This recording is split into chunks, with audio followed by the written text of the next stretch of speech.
I like to be in America. Lots of new housing with more space. Lots of doors slamming in our face. Oh, I can be Dennis' apartment.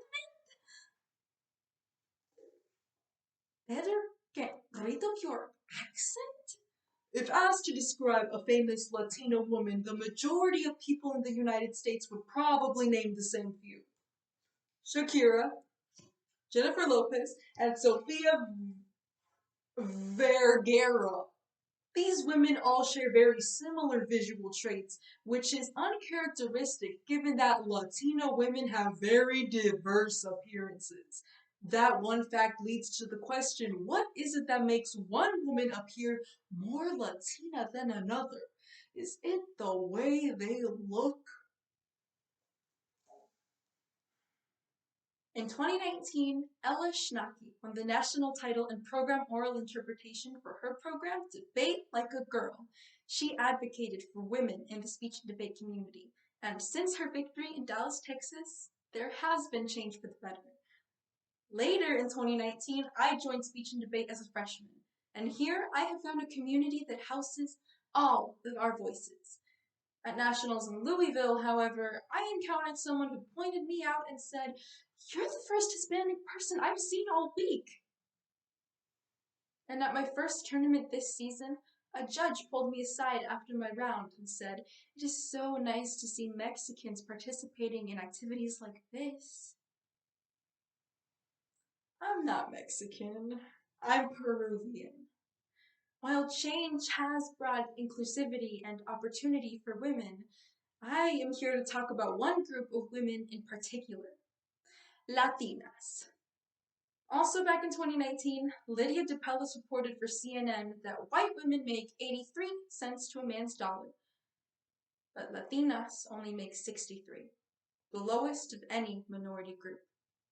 So join me and let's explore this disparity through prose. The Myth of the Latin Woman by Judith Ortiz Culper, Chicas de Ahí by Chelsea Talbot, and Humans of New York by Brandon Stanton.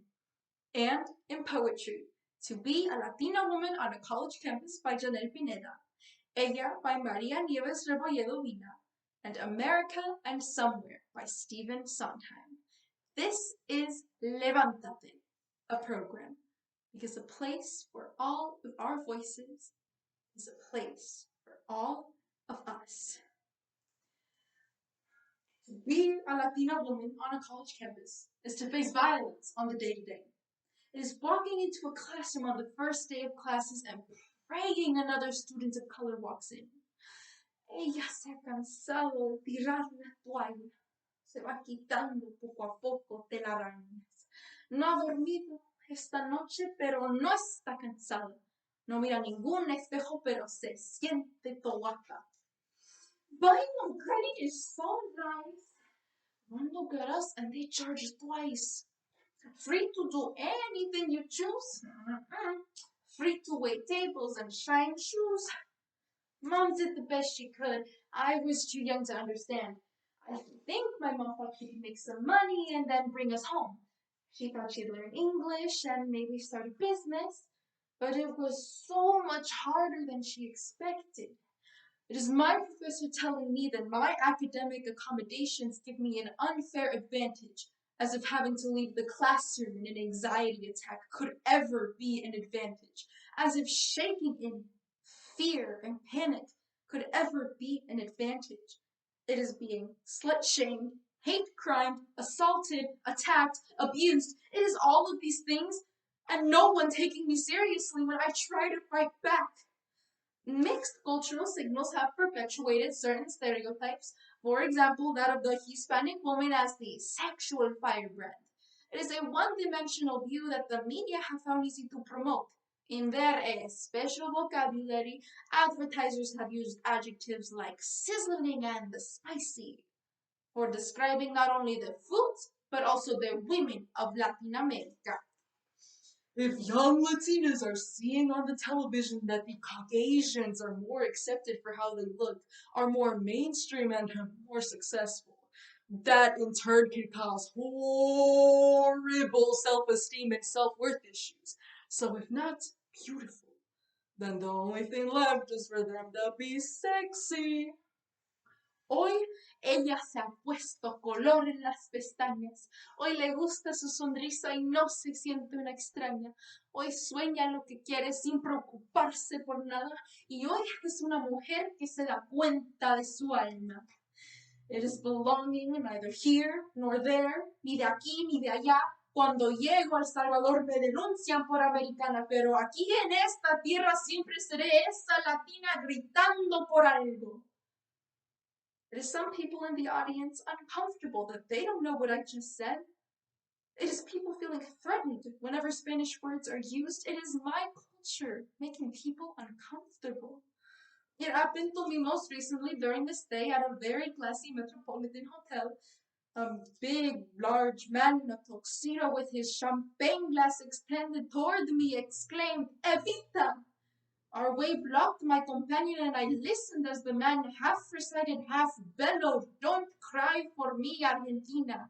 He began to shout, sing a ditty to the tune of La Bamba, except the lyrics were all about a girl named Maria, and her exploits all rhymed with her name and gonorrhea. I know that this same man would not have been likely to regale a white woman in public, but to him I was an Evita or a Maria, merely a character in his cartoon populated universe. Then I'm in America.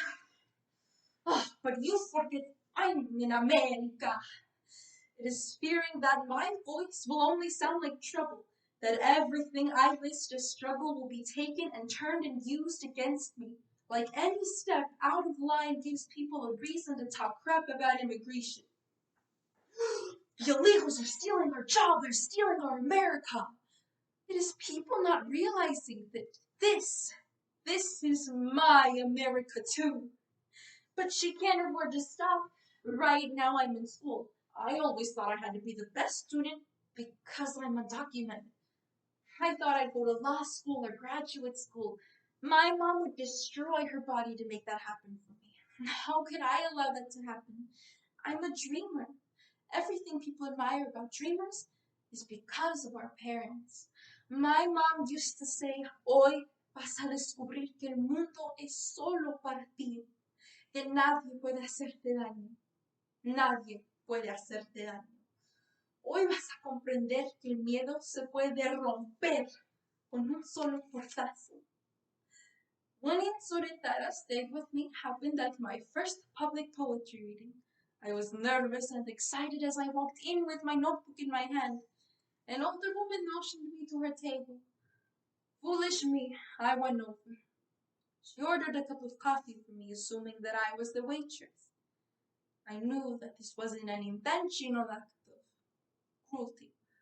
But of all the good things that happened that day, I remember that scene most clearly because it reminded me of everything I had to accomplish before anybody would take me seriously. Life can be right in America if you can fight in America. It is hashtag taco, hashtag tequila, hashtag illegal, hashtag whitewashed, hashtag too light-skinned to be a person of color, hashtag brown power really ain't that important, hashtag I am tired of all of this violence. Latino violence always gets ignored, pero no nos vamos a callar. My mom used to say, there is a place for us. Time and place for us. Hold my hand and we're halfway there. Hold my hand and I'll take you there.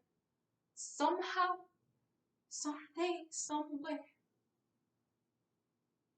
Hoy vas a hacer reír porque tus ojos se han cansado de hacer llanto. Every time I give a reading, I hope the stories I tell, the dreams and the fears I examine in my work can reach some universal truth which will get my audience past the particulars of my skin color, my accent, or my clothes. I once wrote a poem in which I call us Latinas God's brown daughters.